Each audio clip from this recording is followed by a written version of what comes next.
Hola Néstor, sí, buenos días. La novedad en este tema de movilidad por consecuencia del paro de camioneros está en el sector de La Calera. Es más cerca esta vez el bloqueo al sector de La Virgen, desde donde muy temprano esta madrugada los camioneros instalaron sus vehículos, llantas, piedras y están obstaculizando la entrada y la salida al municipio. Aunque se ha visto afectada la entrada a La Calera a esta hora, a consecuencia de las dinámicas laborales, es más la afectación para quienes están tratando de llegar a Bogotá. Usted lo decía hace algunos minutos, muchas personas viven en La Calera, pero trabajan en Bogotá, por lo que se están viendo muy afectados. Llevan desde las 4:30, 5 de la mañana atrapados en este trancón y no ven hasta el momento una solución. La Secretaría de Movilidad de Bogotá ha enviado hasta ese punto a sus gestores, sin embargo, el diálogo con los conductores pues es complicado en este momento. Néstor, otra actualización también es que hace algunos minutos, a pesar de que muy temprano estuvo operando con normalidad, dejó de funcionar el portal de Suba y fueron cancelados los servicios que llegaban hasta este punto importante de la movilidad en el nororiente de la capital del país, por lo que se están presentando ya algunos desvíos en la estación de 21 Ángeles y en La Campiña para evitar que los buses articulados y biarticulados lleguen hasta el portal de Suba. Estás escuchando Blue Radio. Escanea este código y suscríbete a nuestro canal de YouTube, @Blue Radio Co. Y disfruta y participa de la programación de Blue Radio. Blue Radio, le ponemos cara a la radio. Blue Radio, la alternativa. Hoy juegas de titular. Eres la 10 de toda una familia. Han sido días, meses, años enteros entrenando, superando metas y desafíos con pasión, sudor y lágrimas. Hoy entras al campo, tocas el césped y te das cuenta de que este es tu escenario. Es tu momento. Tú y todo un equipo araneco. Mañana soleada en Bogotá, 11 grados la temperatura. Celebraremos sus logros, sus goles y triunfos en Blue, medio oficial de la Copa Mundial Femenina Sub-20 de la FIFA 2024. Llegó la hora de fluir con el planeta y actuar para proteger las reservas de agua que nos quedan. Únete a esta corriente y juntos cuidemos el agua. ¡Bañémonos! En pareja, Vargas. O de a 3 o de a 4. Saquemos el balde a la calle para lavar el carro. Todos podemos ser protagonistas de esta gran historia. El padre Alberto Linero es periodista y también está en Mañanas Blue. 7 de la mañana, 3 minutos. Colombia ha ganado 16 medallas en los Juegos Paralímpicos París 2024. 4 de oro, 5 de plata y 7 de bronce, posicionándose en el puesto 15 de la clasificación general, lo que representa la mejor actuación en su historia. Pero más allá de estos números, se encuentran las historias de superación y resiliencia de cada uno de los deportistas, de los que han ganado y de los que han participado. Ellos nos han mostrado que las limitaciones no son excusa para no desarrollarse y alcanzar los objetivos propuestos. No es un cliché, es una realidad. Los seres humanos somos capaces de superar los obstáculos que la vida nos presenta, incluso cuando estos se manifiestan en forma de discapacidad. Aún resuenan en mis oídos las declaraciones de Nelson Crispín aquí. Él es un atleta paralímpico. Él es oriundo del barrio Bucarica, en Floridablanca, Santander. Al ser preguntado por Néstor si sufrió bullying en su infancia debido a su discapacidad, respondió que esos comentarios lo hicieron fuerte. En él, entonces, hay una historia de superación de numerosos desafíos personales y físicos para alcanzar el éxito en la paranatación. Crispín padece acondroplasia, una condición que afecta el crecimiento óseo y resulta en el enanismo. En una época en la que la condescendencia es común, él transformó su condición en una fuente de inspiración y fortaleza. Lo mismo podríamos decir de John Sebastián Obando, deportista caucano, quien ayer se colgó la medalla de oro tras ganar en la prueba de los 400 metros en atletismo en la categoría T20. Él es un ejemplo de cómo rebelarse contra una condición y encontrar maneras de superarlas. Y así podría yo ir relatando la historia de cada uno de los atletas paralímpicos que han sobresalido en las justas. Pero creo que el mensaje es claro y contundente. Nadie debe utilizar su discapacidad como una excusa para pensar que todo está perdido en la vida o que no puede tener un propósito que le ayude a llenar de sentido su existencia. Pienso en muchas personas que ahora me escuchan y que se esconden tras alguna dificultad o adversidad para no seguir adelante. Que quede claro, no debemos despertar lástima, sino orgullo por estar vivo y por dar lo mejor de nosotros mismos. Las victorias y derrotas, la pasión y la afición en juego y los datos de lo último en deportes se lo presenta Mañanas Blue. Ya son las 7 de la mañana, 5 minutos, momento de hablar de deportes, momento de hablar del Mundial Femenino Sub-20 en Colombia. Fue una noche maravillosa, un partido durísimo ante un rival muy fuerte, agresivo, defensivo y por momentos pegador y malintencionado. Hablamos de Camerún. Al final Jessica Muñoz, la llanera de 19 años de edad, logró con un cabezazo impresionante asegurar la victoria de Colombia 1-0. Ese triunfo y ese gol tocó el corazón de Jessica.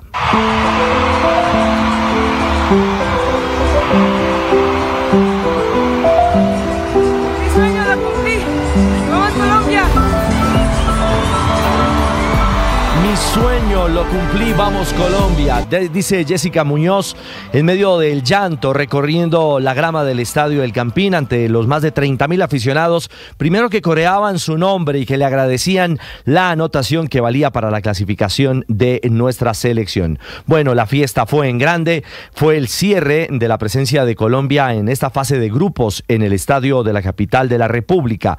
A primera hora México derrotó 2-0 a Australia. Esto significa que el grupo, a falta de una fecha, tiene a Colombia líder con 6 puntos, ya con tiquete a octavos de final. Segundo está México con 4, tercero Camerún con 1 y cuarta Australia sin puntos. Es decir, entre México y Camerún se definirá el otro clasificado a la instancia de octavos de final de este campeonato del mundo. ¿Cuándo? El viernes. Ese día Colombia definirá con México el primer lugar de la zona. En la ciudad de Medellín será en el Atanasio Girardot a las 5 de la tarde y en horario simultáneo Camerún y Australia también buscarán en Bogotá una victoria en el cierre de esta fase. En Medellín, Brasil en el Campeonato del Mundo derrotó 3-0 a Francia, también avanzó ya con 6 puntos a octavos de final, y Canadá en otra goleada escandalosa derrotó 9-0 a Fiji. Las canadienses son segundas con 4 unidades, Francia se mantiene tercera con 1 punto y Fiji, que también fue goleada por 9-0 en la primera fecha frente a Brasil, es última. Hoy Cali vuelve a tener competencia, se activa el Pascual Guerrero, España frente a Paraguay y Marruecos ante Estados Unidos. El Estadio Metropolitano de Techo en Bogotá tendrá hoy juegos Alemania-Nigeria y Corea del Sur frente a Venezuela. Por las eliminatorias al Mundial de los Estados Unidos 2026, Colombia en Barranquilla ya cuenta con 25 jugadores en concentración. Solo faltan John Arias, que fue papá, está aprovechando estas horas previas para compartir en familia antes de unirse a la selección, y Jefferson Lerma, a quien se le espera después de sus molestias en uno de sus dedos del pie. Los últimos en arribar fueron Luis Díaz, Richard Ríos. Hoy día 4 de Colombia, a las 10 de la mañana habrá rueda de prensa y entrenamiento abierto en la tarde para pensar luego en el viaje de mañana a Lima. Recordemos que el viernes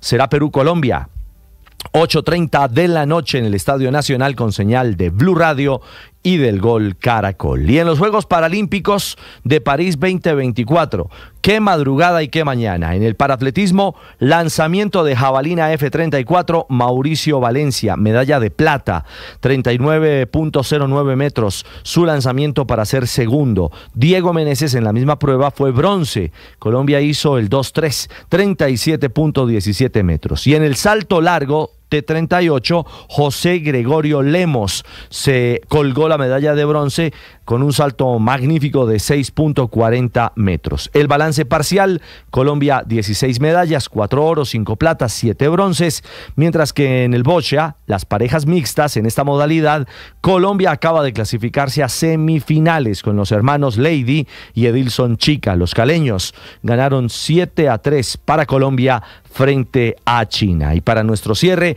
el clásico del eje cafetero que cerró la fecha 8 en Colombia, lo ganó el Once Caldas en Pereira, 1-0 con gol de Mateo García al minuto 90+6. Esto significa que el equipo de Manizales es líder de la liga con 19 puntos, seguido por Nacional con 16 unidades, mientras que el Pereira, que perdió en casa, es 14º con 7 puntos. Hoy, vuelta a España. Les contamos más adelante cómo camina el pelotón en la Ronda Ibérica. 7:10, los deportes a esta hora en Mañanas Blue. Escanea este código y suscríbete a nuestro canal de YouTube, @Blue Radio Co. Y disfruta y participa de la programación de Blue Radio. Blue Radio, le ponemos cara a la radio. Blue Radio, la alternativa. Hoy juegas de titular. Eres la 10 de toda una familia. Han sido días, meses, años enteros entrenando, superando metas y desafíos con pasión, sudor y lágrimas. Hoy entras al campo, tocas el césped y te das cuenta de que este es tu escenario. Es tu momento. Tú y todo un equipo araneco harán historia mundial. Celebraremos sus logros, sus goles y triunfos en Blue, medio oficial de la Copa Mundial Femenina Sub-20 de la FIFA 2024.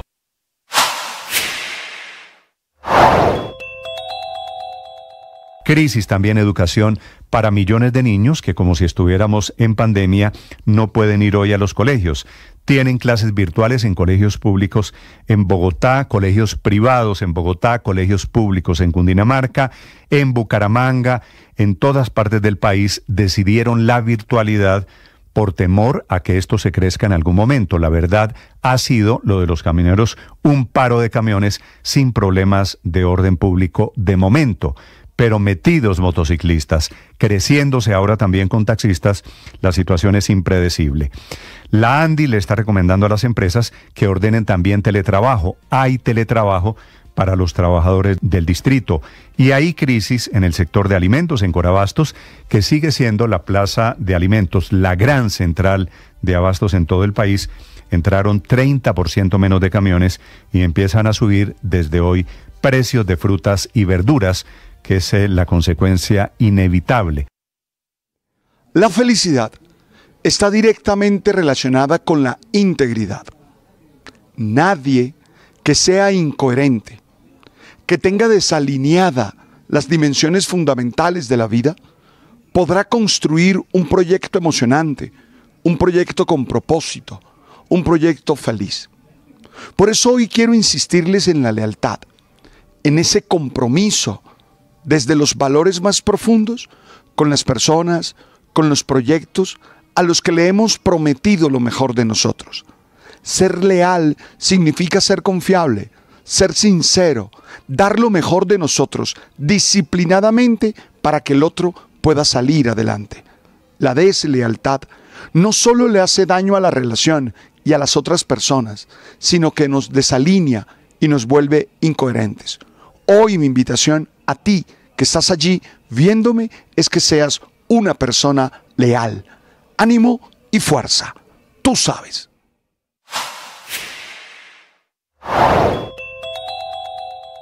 Comenzaron ya los bloqueos aquí en Bogotá. Hay 13 puntos en donde están los camioneros desde muy temprano esta madrugada. Una situación más grave porque anoche los camioneros rechazaron la última propuesta del gobierno, una propuesta inesperada de congelar la tarifa del diésel. Esta mañana el sistema integrado de transporte, el de las rutas alimentadoras para Transmilenio, está funcionando solamente en la mitad. Hay miles de personas que han tenido que regresar a sus casas caminando, producto de que se ha debilitado el sistema de transporte público en Bogotá, desafortunadamente por cuenta del paro de camioneros. María Fernanda Ortiz es la gerente de Transmilenio en Bogotá. Doctora Ortiz, buenos días. Buenos días, Néstor. Un saludo a la audiencia. Gracias a usted por acompañarnos. Reporte para la gente en Bogotá sobre el sistema de transporte. Néstor, tenemos graves afectaciones al momento en el sistema de transporte público. En el componente troncal ya tenemos 4 troncales afectadas con un componente importante de estaciones cerradas. Tenemos la 10ª cerrada hacia el sur desde la estación Bicentenario, la troncal Caracas desde la calle Sexta hacia el sur también tenemos todas las estaciones cerradas, la troncal sur desde la estación Bosa hacia el sur también y la estación en la troncal Suba también tenemos cerrado a partir de 21 Ángeles hacia el portal Suba. Entonces, en este momento ya llevamos más de 350,000 personas afectadas, el componente zonal, como usted lo decía efectivamente, en un 50% con afectaciones. cerca de 40 rutas que están canceladas, no están operando del todo, las zonas de alimentación tampoco. Entonces, las afectaciones a la hora sobre el sistema son bien importantes debido al paro de los camioneros. ¿Cuántos buses en total, doctora Ortiz, han sido vandalizados en Bogotá? Ayer, al cierre del día, tuvimos 56 buses vandalizados. A la hora ya tenemos 6 buses zonales vandalizados y 2 articulados. Hubo una parte de nuestra flota que se quedó atrapada en los bloqueos del Autosur y de Usme. Entonces tenemos, de hecho, en la zona de Usme tenemos una parte importante de la flota de alimentación y zonal atrapada en el bloqueo. Eso es muy importante que lo logremos liberar hoy para poder guardar la flota custodiada y además retornarla al servicio. Doctor Ortiz, esos 56 buses de Transmilenio que fueron víctimas de vandalismo este martes, ¿qué tan graves afectaciones sufrieron, ¿no? ¿O qué tipo de daño sufrieron? La mayor parte de las vandalizaciones fueron llantas pinchadas, vidrios rotos y graffiti sobre los buses. La mayor parte fue llantas pinchadas que nos dejaban los buses en los paros, digamos, donde tenemos los bloqueos, los buses varados ahí en medio del bloqueo, con las llantas pinchadas. Y sobre todo, ¿en qué zonas? ¿Hubo alguna parte específica de Bogotá en la que se hubieran presentado más casos de buses pinchados, de buses de Transmilenio con los vidrios rotos o pintados con grafitis?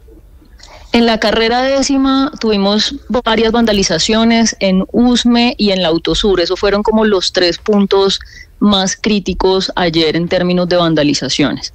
Y en la noche también sufrimos algunas vandalizaciones por la flota que se quedó atrapada en medio de los bloqueos. Sí, doctora Ortiz, para terminar, en este momento yo tengo aquí 13 puntos bloqueados en Bogotá. ¿Qué cifra tiene usted? Sí, tenemos cerca de 13 puntos bloqueados. Todos esos, pues, digamos, nos están afectando principalmente el componente zonal, pero pues tenemos los 4 puntos sobre el sistema troncal que nos obliga a retornar los buses, dejando de operar un componente importante de estaciones en este momento. Me piden muchos oyentes que viven en La Calera o que están saliendo por La Calera, vía oriental de Bogotá. Este es el peaje de Patios. Allí también instalaron un par de camiones y están bloqueados. Allí también llegan rutas alimentadoras, allí llegan buses azules, ¿no? Así es. Ahí tenemos rutas alimentadoras afectadas, en la 7ª también tenemos rutas alimentadoras afectadas, en el norte. En este momento, digamos que el componente de alimentación está bastante afectado porque no tenemos alimentación ni en Suba, ni en Tunal, ni en Usme, ni en la 10ª, ni en el sur. Ni en la 80, mejor dicho, toda Bogotá bloqueada por cuenta de estos efectos inmensos en la gente que usa el sistema de transporte público. Como siempre, terminan siendo los que pagan los platos rotos. Doctora Ortiz, muchas gracias. Muchas gracias a ustedes, Néstor, por la llamada. Hay noticia de última hora en Cali. Estás escuchando Blue Radio.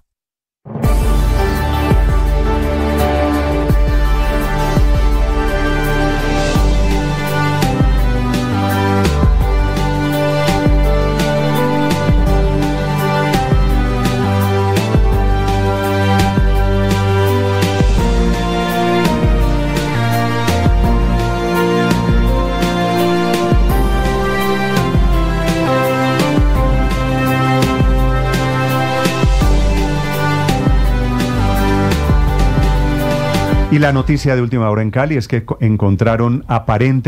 desactivaron un atentado terrorista, un carro instalado esta madrugada con explosivos. Alcalde Eder, bienvenido. El alcalde de Cali es Alejandro Eder. ¿Cómo está, señor alcalde? Muy buenos días, Néstor. Un saludo a usted, a todos los oyentes. Acá en Cali desamaneciendo bien, pero con un cuarto atentado terrorista frustrado en la ciudad. Ya son 4 desde que estoy en la alcaldía. Y quiero aprovechar, Néstor, para agradecer a la policía por su pronta reacción y a la comunidad también por la información. Es decir, le quito lo de aparente atentado. ¿Ya confirmaron ustedes que el carro estaba cargado con explosivos, alcalde? Pues en este momento la SIJIN está terminando la investigación, están revisando todo el vehículo. Digamos que todo indica que sí, se están ultimando los detalles, pero sí, esto era un ataque terrorista, era un posible atentado. ¿Y tiene algo que ver con el paro de camioneros, alcalde? No, digamos que es muy temprano en la investigación. Yo creería que no tiene que ver con el paro. No hay que olvidar la situación que venimos viviendo en el suroccidente desde hace ya algunos meses, desde que pusieron la bomba, que gracias a Dios no estalló en la tercera brigada, más o menos a inicios de este año. Nosotros además tuvimos toda la oleada terrorista que hubo en Jamundí por parte de las disidencias de las FARC. Hay una reacción oportuna, mancomunada con el gobierno nacional, se aumentaron los soldados profesionales, se reactivaron los bombardeos y la actividad de la Fuerza Aérea, se fortaleció la presencia policial y policía aquí en Cali y en la región, y eso ha logrado controlar la situación. Sin embargo, pues estos grupos terroristas, o como lo llamamos aquí, grupos netamente criminales, narcotraficantes con vocación terrorista, siguen intentando atacar a los caleños, y pues aquí eso no lo vamos a permitir. Y de nuevo felicito a la policía por esta rápida reacción. ¿Qué se sabe sobre este atentado terrorista frustrado? ¿Contra qué iba dirigido? ¿En qué sitio de Cali estaba ubicado el carro bomba? El carro bomba estaba, el aparente carro bomba estaba en el sector de Oriente, en el barrio El Vallado. Fue ubicado al frente de la parroquia San Ambrosio de Milán, ahí pegado también al puesto de salud del Vallado y a una cuadra de la estación de policía del Vallado. No tenemos, digamos, información precisa de hacia dónde va, pero pues sabemos que es una zona de actividad policiva. En todo caso, estamos en medio de la investigación, pero aquí lo importante es que se frustró el ataque, que la policía tuvo una reacción oportuna y que se contó con el apoyo de la comunidad. Sí, alcalde, ¿por qué les pareció sospechoso el vehículo? ¿Por qué llegó la alerta? Porque dejaron un carro abandonado al frente de la parroquia, y el carro quedó ahí abandonado más o menos a la hora que salía la misa, pues por la noche, y nadie fue a recogerlo, y después de un rato pues pasó la policía, lo vieron varias veces, también la comunidad le alertó que nadie reconocía el carro, se hizo un esfuerzo de ir puerta a puerta a ver quién lo conocía, no se supo, y ahí ya se procedió con los protocolos. Entonces fue la verdad una reacción oportuna y se evitó lo que ha podido ser una tragedia. Sí, alcalde, es una camioneta Kia, las placas UEN 928. Esta que estamos viendo en el canal de YouTube. ¿Ustedes tienen información si era robada el carro, si las placas eran falsas, alcalde? Estamos todavía en medio de esa investigación y una vez tengamos todos los elementos los anunciaremos, pero aquí la clave es que se frustró este ataque. Alcalde, me impresiona mucho este atentado, pues porque ya estamos el mes entrante a un mes y medio, o casi 2 meses en realidad, del comienzo de la COP. ¿Tendrá algo que ver esto de esta madrugada con el plan terrorista de atacar la COP en Cali? Pues yo creo que más que el ataque terrorista de la COP, yo les diría, esto no es nuevo. Es decir, llevan, como decía, desde enero ya ha habido 4 intentos de estas organizaciones que, como sabemos, estaban en unas negociaciones de diálogo con el gobierno. Todos los diálogos están prácticamente rotos en este momento y normalmente lo que hacen estos grupos es tratar de presionar, pero nosotros con este tipo de actos, pero nosotros en Cali, junto a la policía, junto a las autoridades de la fuerza pública, estamos activos, estamos protegiendo a la ciudad y este ya es el 4º ataque que hemos logrado prevenir. Entonces seguimos trabajando. Sí, alcalde, a propósito, ¿cómo está la COP? ¿Cómo están los preparativos para la COP? ¿Quién le ha confirmado que viene a la COP?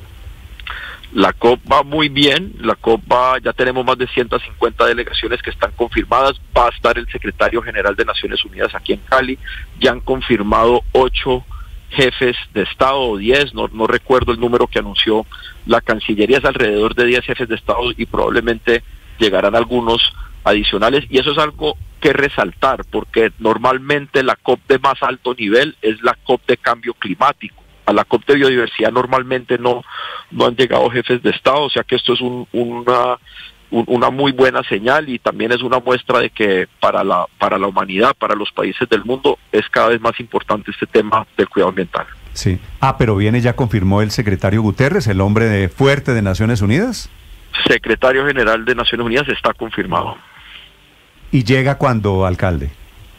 No nos han dado la fecha precisa, pero probablemente llega a los diálogos de alto nivel que son hacia el final de la COP, son hacia los últimos días. Vale, pues aprovechamos para recordarles Cali va a ser la sede del gran evento internacional de este año desde Colombia, la COP sobre sostenibilidad ambiental.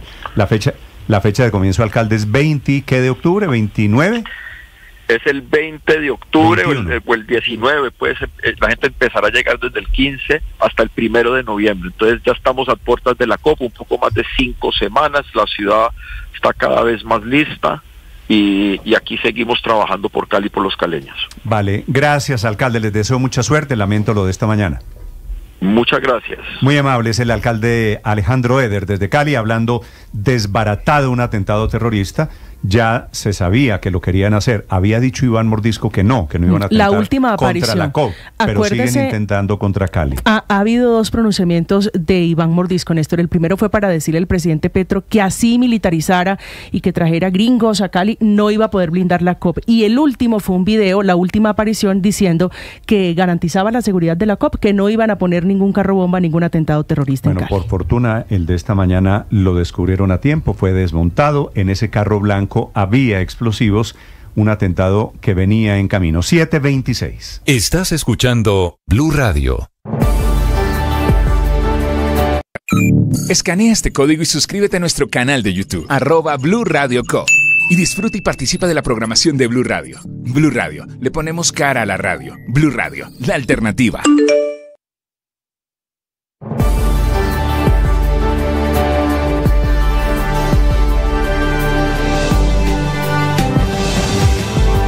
Siete de la mañana, 26 minutos. Para los padres que están escribiendo, Felipe, hoy en colegios, en la mayoría de colegios privados, clase virtual.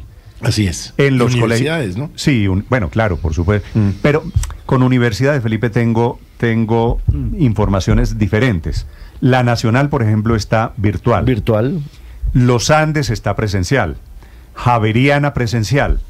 Porque no tienen problemas. El bloqueo que hubo detrás de la Javeriana en la avenida Circunvalar arriba, ese fue un bloqueo parcial, ¿no? Instalaron los camiones, pero había paso en la avenida Circunvalar. Entonces, no hay razón. Pero los estudiantes no viven ahí, Néstor. Yo sí creo que las universidades, bueno, lo digo por el externado, además que yo hoy tenía clase y la clase está suspendida, vamos a tratar de hacerla virtual, no sé si lo logremos, pero tenían incluso parcial los estudiantes y se salvaron hoy, porque nos tocó aplazarlo para el próximo miércoles. Yo sé que para estos efectos, porque varios estudiantes dijeron, mire, viven en Chía, viven en Funza. Héctor, le voy a decir lo que le está pasando a todos los profesores. Todos los estudiantes resultaron de la noche a la mañana. Todos viven en Chía. No, todos viven. Todos viven en Chía, eso es cierto. Todos están fuera de Bogotá. Entonces, es cierto que muchos podrían llegar. Ahora, también es cierto, la verdad. Claro que también las rutas de Transmilenio, como lo escuchamos, están bien afectadas, los portales. Aquí, por ejemplo, en La Calera, Néstor, donde vivo, todos los colegios, que hay varios colegios en este municipio, anunciaron clases virtuales. Realmente es imposible el paso. Ayer estuvo restringido el paso prácticamente todo el día, paso intermitente, pero pues con niños esperando 2-3 horas en una ruta, eso no tiene ningún sentido. Me están corrigiendo, Ricardo, debo decirlo, que en la Javeriana hoy declararon día de virtualidad. Hoy es virtual, sí. En los Andes también. En los Andes también. Mi hija, sí, de los Andes, y lleva 2 días en clase. Y virtual. En colegios como el Liceo Francés, las rutas no están funcionando. Los que puedan llegar a pie, llegan a pie, pero no. O eso es lo que le ha dicho a la mamá, al menos. Sí, yo tengo a mi hijo, María Consuelo, en los Andes, y el hombre ha ido a clases. Pero yo he oído las clases. No, verifique la información. Y yo le creo a mi hija todo. 7 de la mañana, 20. Sí, ¿y a dónde se ha ido Gabriel? Es lo que estoy pensando. Pues sí, aquí alguien está en la cuerda floja. Es otro, ¿sí? ¿Cómo se llama su hija? Susana. O Susana o Gabriel están echando. No. A Susana yo le creo todo. Los dos están diciendo la verdad. 7 de la mañana, 29 minutos. Doctora Isabel Segovia, es la secretaria de Educación en Bogotá. Buenos días, doctora Segovia. Buenos días, ¿cómo están todos? Buenos días, Néstor, y toda la mesa de trabajo. ¿Usted de casualidad tiene alguna información sobre los Andes en particular? No tengo una información sobre los Andes. Ahí vi una noticia ayer que estaban virtuales, pero bueno, me imagino que también puede ser un tema por facultades, ¿no? Vale. Entonces, de pronto están salvados los dos. Yo también creo. Yo apuesto que sí. Es que, a ver, me están poniendo Universidad de los Andes, estimada comunidad uniandina, como medida preventiva, este es el comunicado de los Andes, ante los recientes acontecimientos ocasionados por el paro camionero en la ciudad de Bogotá y con el fin de garantizar la seguridad y bienestar de todos, hemos decidido que todas las actividades académicas y administrativas programadas para mañana 4 de septiembre se realicen de manera virtual. O sea, hoy. Ayer fueron presenciales. No, pero ayer también alguna facultad. Yo creo que ayer hasta las 2 de la tarde hubo clases en los Andes y luego en la tarde es cierto, levantaron. Eso es cierto. 7:30 minutos. Doctora Segovia, situación educativa en Bogotá. En serio para los padres de familia que están angustiados, tomando una decisión de qué hacen con sus muchachos. Sí, la situación es muy compleja y es muy desafortunada.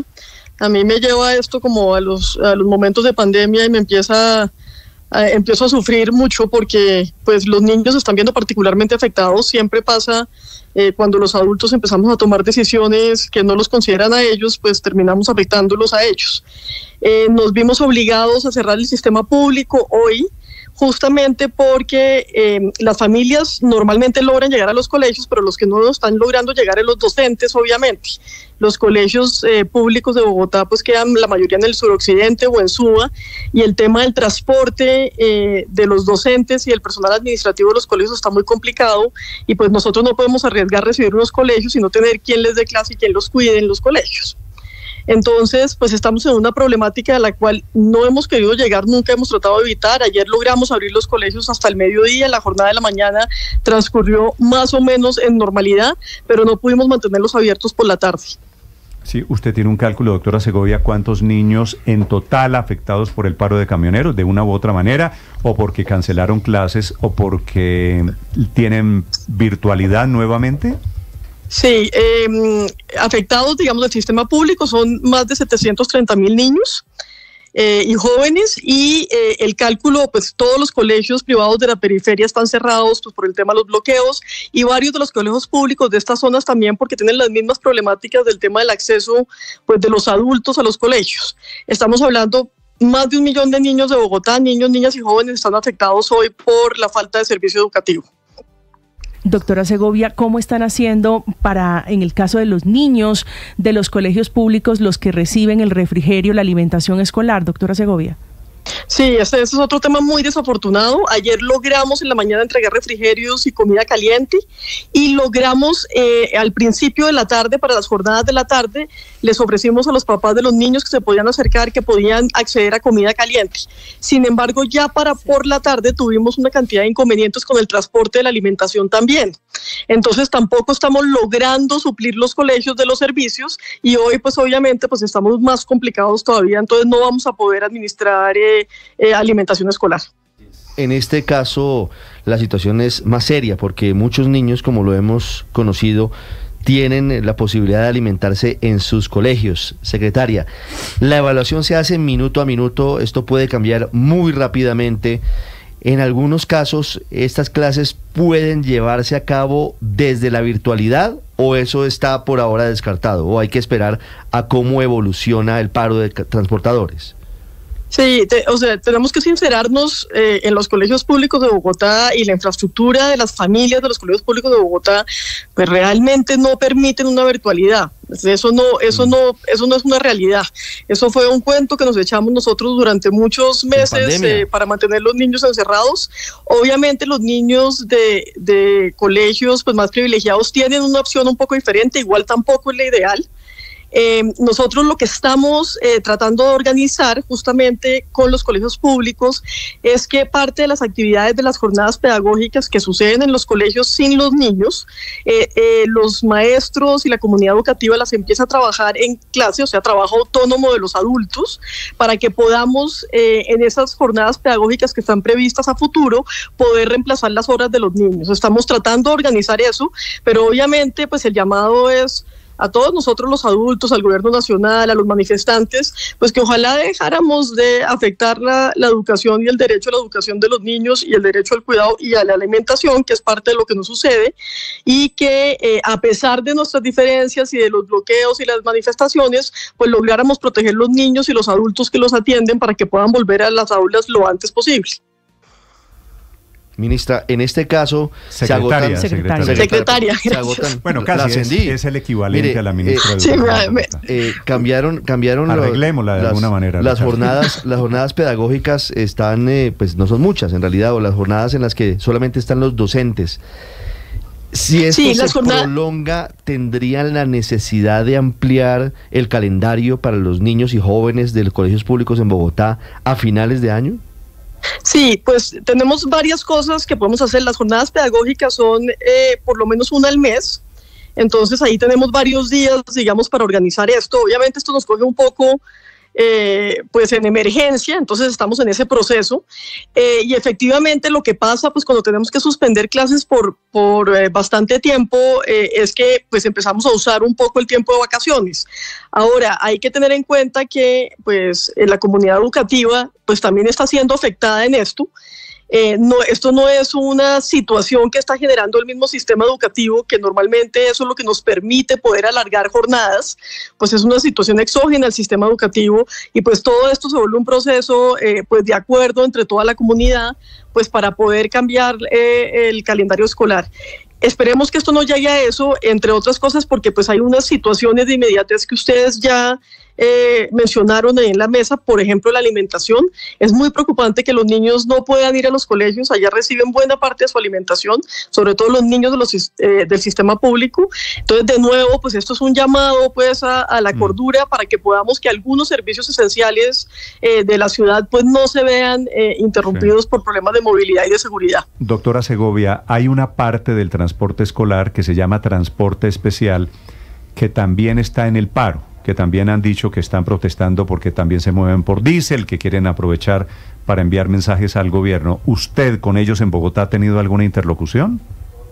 No he tenido interlocución con ellos directamente. Tuvimos interlocución con los transportadores que nos transportan algún porcentaje de niños ayer todos los transportadores que nos transportan, el porcentaje es un porcentaje menor, pero nosotros tenemos que mover unos niños de algunas localidades a otras por el tema de cupos. Ayer realmente en la jornada de la mañana no tuvimos afectaciones y los transportadores todos colaboraron. En algunos casos tuvimos problemas de bloqueos que no nos pudieron llegar, pero no tuvimos problema de paro de nuestros transportadores como tal. Eso es una cosa que ha surgido, digamos, a partir de hoy con toda esta unión de los nuevos amigos de los manifestantes, pero en este momento no nos hemos comunicado con ninguno. Realmente lo que ha sucedido es un tema de bloqueos a ellos mismos. Sí. ¿Cuántos niños se mueven en ese transporte especial en Bogotá? Nosotros, más o menos el 20% de estos niños, de los 730,000 niños que le digo que se mueven todos los días, se mueven en transporte escolar. O sea, es una cifra grande, ¿son ciento y pico mil de niños? Sí, son 100 y pico mil niños, pero reitero, ayer en la mañana lo logramos mover a todos y no tuvimos inconvenientes. Claro, hoy ya pues eso pues se volvía prácticamente imposible. Bueno, pues hoy la situación evidentemente es diferente y peor que la de ayer. Doctora Segovia, secretaria de Educación en el Gobierno de Bogotá, gracias por acompañarnos esta mañana y mucha suerte.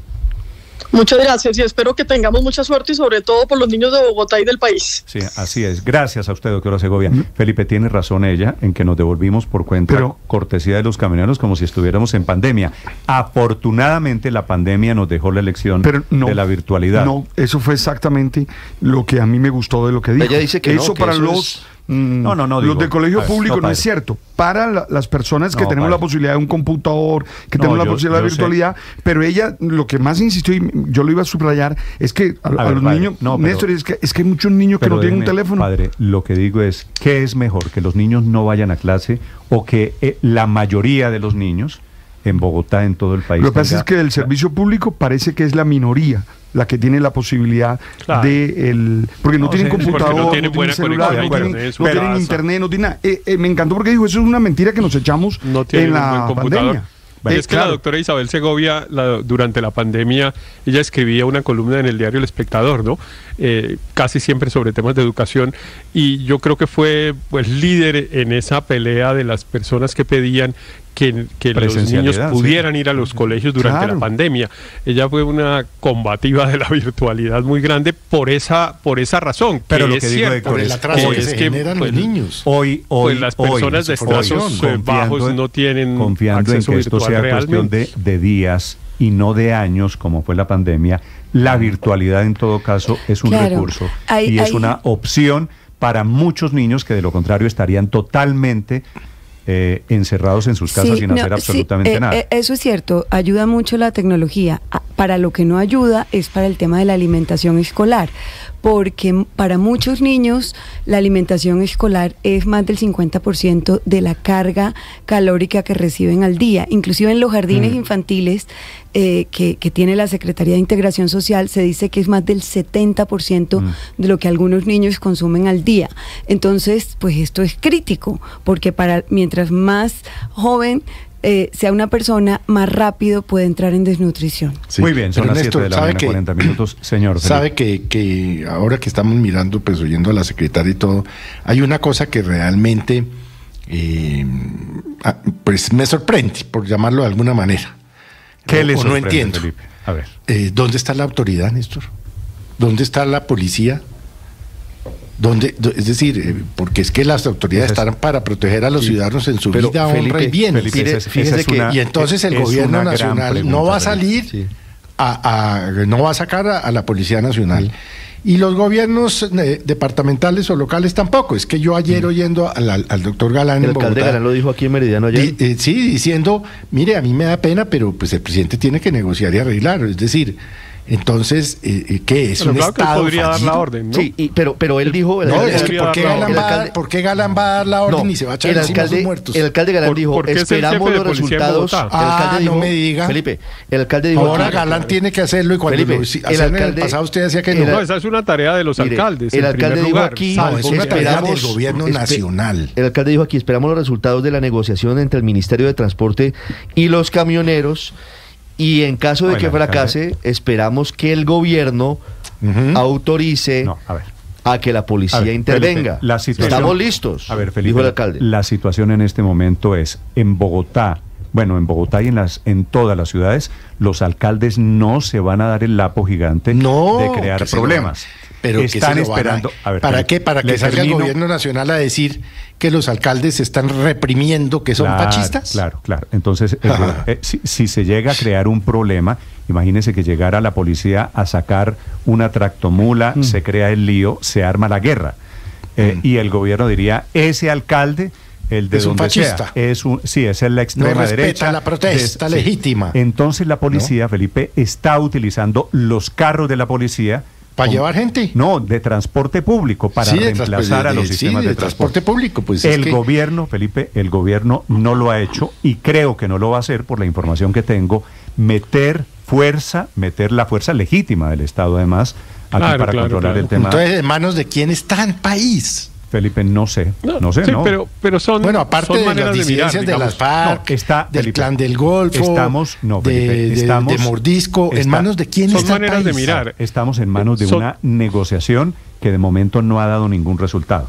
La negociación. Sí, y son maneras de enfrentar estas situaciones que siempre son pues fáciles desde el escritorio enfrentarlas, pero para los funcionarios públicos son dilemas complejos, porque claro que ese del principio de la autoridad y entonces ¿dónde está la autoridad que desbloquee y tal? Pues eso significa enfrentamientos con personas, seguramente muertes, pues porque la gente se resiste o porque la policía abusa del ejercicio de la fuerza. Le hago una pregunta a usted, muy reconocido abogado, profesor de Derecho.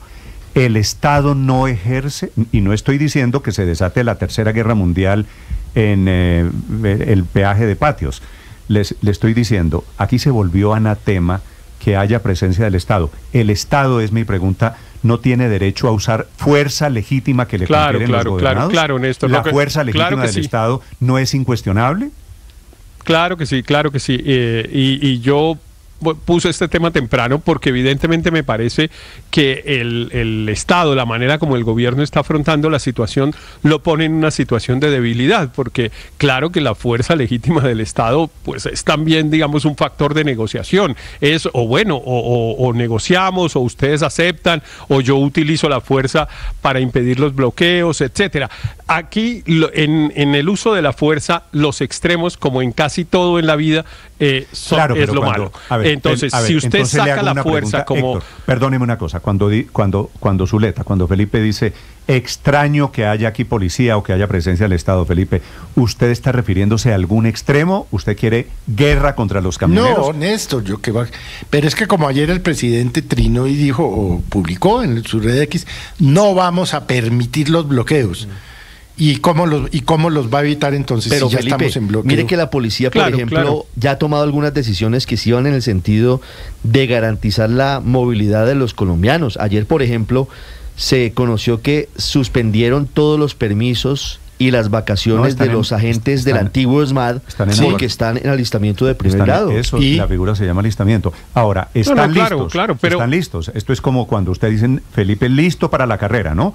Y usted pone los tacos ahí contra el partidor y tal. Pero es que no tiene por dónde salir bien, porque el gobierno legítimo de la fuerza nacional, el gobierno nacional no lo va a hacer. Y los alcaldes tampoco, porque no se van a dar la pena, ni pendejos que fueran, de que salga el propio presidente a decir en sus redes que los alcaldes fascistas que atacaron al pueblo. Entonces estamos en una encrucijada sin salida. Sobre todo porque los que empezaron la moda de los bloqueos, por lo menos al transporte masivo en Bogotá, son los que hoy son gobierno. Los bloqueos a Transmilenio empezaron en el 2019, eso antes no se veía. Hoy en día se afectan millones de personas con esos bloqueos que son además de todas las semanas, se volvió moda. Todo el que tiene un problema cree que bloqueando Transmilenio lo va a solucionar. ¿Cuándo entra a funcionar la fuerza del Estado, Felipe? Cuando hay vandalismo. No, Felipe, cuando hay afectaciones sobre bienes públicos, por ejemplo. Así es, cuando se intenta proteger el bien común. El bien común es el derecho de la gente a que llegue a su lugar de trabajo, a que llegue a su hogar, a utilizar el sistema de transporte público. Volvemos a las discusiones de hace 4 años. Sí. Ahora, claro que estamos Héctor, usted tiene razón, esta es la discusión de hace 4 años, solo que cambiamos de camiseta. Los que salieron hace 4 años... Volvemos a la discusión de hace 4 años de si, por ejemplo, la protesta puede afectar al menos transitoriamente derechos de otras personas, de si el tema del bloqueo de las vías es o no del bloqueo transitorio de las vías en el contexto de una protesta es o no un delito. La Fiscalía ayer, por ejemplo, abrió unos procesos penales porque dijo que algunas conductas de esas podrían ser delictivas. Volvemos a la misma discusión de cuál es el límite del derecho a la protesta y de si el derecho a la protesta, permítame Luis Ernesto un segundito, y de si el derecho a la protesta hay que ejercerlo en el protestódromo, como los que hoy están viendo con alguna carita de sonrisa la protesta pedían hace 4 años, o si se ejerce en la calle. Sí. Pero yo creo que tenemos que trascender, Néstor, tenemos que trascender ese tema de bandos ideológicos. No, hay que trascender porque los que hace 4 años tenían el discurso que claro, que eso era protesta.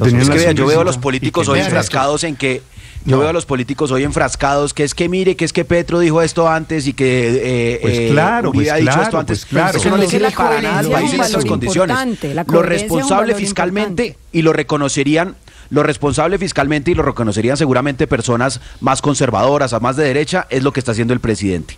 Entonces hay que rodear la medida y lo que irresponsable, Néstor, permítame. A ver, Luis Ernesto, lo irresponsable fue que... ¿Por qué no creían que eso era responsable fiscalmente hace 4 años? Porque eran unos irresponsables. Porque eran unos irresponsables populistas. Y entonces quedáron en evidencia como irresponsables populistas. Y reconociendo y enrostrándoselo, vamos a cambiar la realidad de los niños, del millón de niños que ahorita no van a tener alimentación escolar. Entonces lo vamos a resolver simplemente diciendo que eran unos populistas. ¿Usted qué tiene que decir de este trinito? Mayo 25 del 21. Los bloqueos deben seguir. Ni un paso atrás. Patria, socialismo o muerte. un puñado de acomodados ciudadanos con ínfulas de burgueses no pueden venir a impedirnos ejercer el libre bloqueo. ¿Quién escribió eso? Yo le respondo, Felipe, le respondo. ¿Sabe qué dice? ¿Sabe qué tengo que decir? Hacerla sentir con fuerza. ¿Sabe quién ¿Sabe qué tengo que decir? No, espere que yo ¿Sabe no sé. qué tengo que decir? ¿Quién lo escribió? ¿Quién lo escribió, Felipe? Petro Gustavo. ¿Sabe qué tengo que decir, Felipe? Por eso le digo que es un tema de que hoy camisetas. se tiene que estar tragando las palabras, no solo Petro Gustavo, sino también Gustavo Bolívar y todos los que a lo largo de su vida política han sido irresponsables con medidas que son responsables por los gobiernos de turno simplemente para exacerbar la rabia, movilizar. Entonces, ganar elecciones haciendo cosas irresponsables es muy fácil, gobernar en cambio requiere de decisiones responsables. Entonces, yo creo que por lo menos, ante la evidencia que es insostenible, absurdo mantener un subsidio como el que se mantiene, deberían estar todos de acuerdo en que lo que hay que hacer es avanzar, que es inaceptable la extorsión de los camioneros que tienen a millones de niños sin colegio. A partir del 22 y adicionalmente, con Felipe, este aumento gradual. Eso hubiera sido lo responsable. Le iba a decir a Luis Ernesto entre paréntesis, claro, pero es que cada vez que usted habla de lo que es responsable hoy, la misma responsabilidad era aplicable a hace 3 o 4 años. Entonces uno no puede, y es lo que le reclama con justicia al gobierno y al presidente Petro y al equipo económico del presidente Petro. La responsabilidad de hoy, el concepto de responsabilidad fiscal de hoy es diferente al concepto de responsabilidad que había en la época del paro, o porque le están haciendo lo mismo hoy, y el paro que está enfrentando el presidente Petro, por supuesto que tiene mucho que ver con la actitud que él tomó en el pasado. Uno subió al poder, Felipe, a hombros de la protesta social. Y Así hoy, es. con una camiseta diferente a la del gobierno, Néstor, tiene que enfrentar la protesta. Pero bueno, claro, los leo, los escucho, la cuenta Blue Radio Co, para quienes están en el canal de YouTube, para quien quiera opinar sobre lo que está pasando hoy con los camioneros, una situación que desafortunadamente tiende a agravarse. Señor Aurelio. No, yo en el 2024 voy a sacar los mismos argumentos que tuve en el 2021. Yo en esto soy absolutamente coherente. Respaldé las protestas de 2021 y respaldo las de 2024. Y las respaldo basado en la ley. Vale la pena recordar el artículo 37 de la Constitución. Una parte del pueblo puede reunirse y manifestarse pública y pacíficamente. Pero no me quedo ahí. Retomo lo que también tomaba en el 2021. Los pronunciamientos de la Comisión Interamericana de Derechos Humanos, donde dicho valga la pena, estaba el hoy entonces embajador en la OEA, Luis Ernesto Vargas, en el punto 86 y 87, que reivindican, y es más, dicen cosas como esta: es que las alteraciones hacen parte de la protesta, y entre el derecho a la movilización y el derecho a la libre expresión, prima el derecho a la libre expresión como valor democrático fundamental de esta sociedad. De tal manera que, como dirían las mamás, le digo a Petro con el UMDO o el SMAT: caca, nené que se unta, quietico con el SMAT. Respetemos la protesta pública y pacífica como era en el 2021, Aurelio, y como debe ser en el 2024. Néstor, esto no permítame rechazar, permítame rechazar lo de la fiscalía. Aurelio, no, esto no es con ESMAD, esto es con grúas. No, cualquier agente de tránsito quienes tiene... están pidiendo la autoridad del Estado, Felipe, esto no significa que están pidiendo guerra, que se metan a violencia, nada. Esto que no. Néstor, es que mire, el Estado tiene una facultad muy sencilla. Cualquier agente de tránsito, lo he vivido, cualquier persona que conduce un vehículo, pues puede detener el vehículo, y si no cumple con las condiciones, puede detener el vehículo y llevárselo a patios. Eso lo puede hacer cualquier agente de tránsito con cualquier camión que esté bloqueando una vía. Entonces, y adicionalmente, si está involucrado en un delito, piense que pasaría si está involucrado en un delito, se mete a un bloqueo de estos y recoge un camión y se lo lleva. O sea, ese sería el comienzo de una guerra. Claro, ¿no? pero esa grúa, le digo, Néstor, si hay niños atrapados en buses escolares, como lo hemos visto en las últimas horas, si hay ambulancias que no pueden pasar y personas enfermas que no pueden llegar a una atención médica, pues lo que tiene que hacer es levantar ese camión con una grúa. Yo, la verdad, y debo decirlo, he visto, por lo menos en el paso a La Calera, que utilicé ayer varias veces, pues camioneros que están haciendo paso intermitente, que no tienen un bloqueo total. Luis Ernesto, y eso, digamos, eso es una forma de protestar sin poner en riesgo situaciones humanitarias como las que le menciono. Pero la verdad, el Estado también tiene la capacidad y además la ley le da la facultad a la Fiscalía también de extinguir el dominio, o al Estado de extinguir el dominio si está involucrado un delito de algún vehículo, alguna propiedad privada. Un segundo, Luis Ernesto, tengo en comunicación a uno de los ministros del Gobierno Nacional que está en las negociaciones con estos camioneros. El gobierno ayer ofreció congelar el precio del diésel, los camioneros dijeron que no. Ya viene el ministro de la Política, el ministro del Interior, Juan Fernando Cristo, para explicar lo que está pasando esta mañana, no solo con los camioneros, los bloqueos, sino la negociación con los camioneros. Estás escuchando Blue Radio. Escanea este código y suscríbete a nuestro canal de YouTube, @Blue Radio Co. Y disfruta y participa de la programación de Blue Radio. Blue Radio, le ponemos cara a la radio. Blue Radio, la alternativa. Que podría ser la estrella en ascenso. Por otro lado, saludarlos, aquí estamos desde Mañanas Blue, enseguida.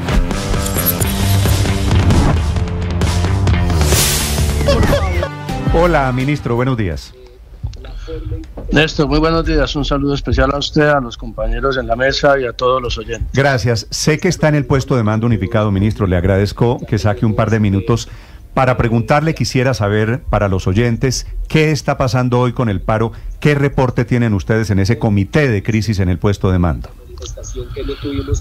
Bueno, Néstor, precisamente hasta ahora estamos haciendo un balance de lo que usted me está preguntando. Estamos escuchando no solamente a la Policía Nacional, sino a los gobernadores de los departamentos en donde se está afectando más la movilidad como consecuencia de los bloqueos de los camioneros y de los transportadores. Hay bloqueos permanentes, hay bloqueos intermitentes. Estamos escuchando a los gobernadores de Norte de Santander, de Boyacá, a la alcaldía de Bogotá, obviamente. Los departamentos críticos son los dos Santanderes y Boyacá, la ciudad de Bogotá, el departamento del Meta, y ha empezado a surgir problemas. Vamos a escuchar ahora al gobernador de Antioquia. Han empezado a presentarse algunas situaciones que afectan la movilidad, inicialmente en el Urabá y en otras regiones de Antioquia. El gobierno, Néstor, ha insistido en la voluntad de diálogo frente a los camioneros de todo el país. Hay un problema muy grande en esto que hay que señalar de entrada, y es la fragmentación del sector transportador y de los camioneros independientes. Hay muchas asociaciones, no hay liderazgos visibles. Ayer hicimos una reunión convocando abiertamente a los camioneros y participaron más de 800 en todo el país, presencial y virtualmente. Y hoy todavía se sigue insistiendo en varias regiones que no se sienten representados en esos diálogos. Eso hace más difícil avanzar en una negociación. Ahora, hay que decirlo con claridad, el gobierno quiere avanzar en los diálogos, está dispuesto a ceder porque entiende, especialmente en los camioneros pequeños, en los camioneros independientes, el impacto que tiene el alza del diésel en su bolsillo, en la economía de sus hogares. Pero también hay que decir con toda claridad que llevábamos 5 años con el precio del diésel congelado, y que la estructura del negocio del transporte en Colombia, este paro se repite cada determinado tiempo porque hay una crisis estructural. Y el negocio, para que sea rentable para los camioneros, para los transportadores, no puede depender, no puede seguir dependiendo ni en este gobierno ni hacia el futuro, simplemente de un subsidio al diésel permanente a costa del bolsillo de todos los ciudadanos colombianos, que le representa al Estado colombiano 12 billones de pesos al año. Eso es lo que es el desequilibrio del presupuesto que ha presentado el gobierno nacional, y lo que se habla del costo de la ley de financiamiento. Nosotros llamamos a los camioneros a que levanten los bloqueos, o que al menos faciliten que los bloqueos no sean permanentes, sino facilitar paso no solamente humanitario, porque están afectando el derecho a la movilidad, el derecho a la salud, el derecho a la educación de los colombianos, y eso no se puede tolerar, no se puede aceptar. Eso nos permitirá avanzar más en el diálogo.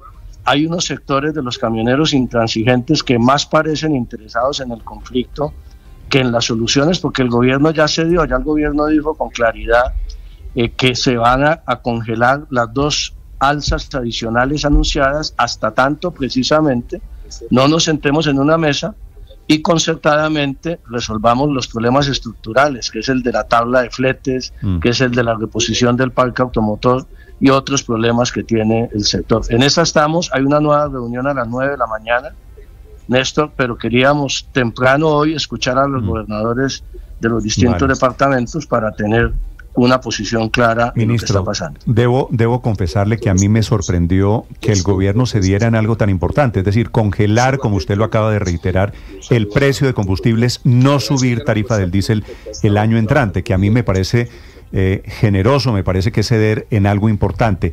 ¿Por qué supone usted, ministro, que los transportadores anoche les dijeron que no a eso?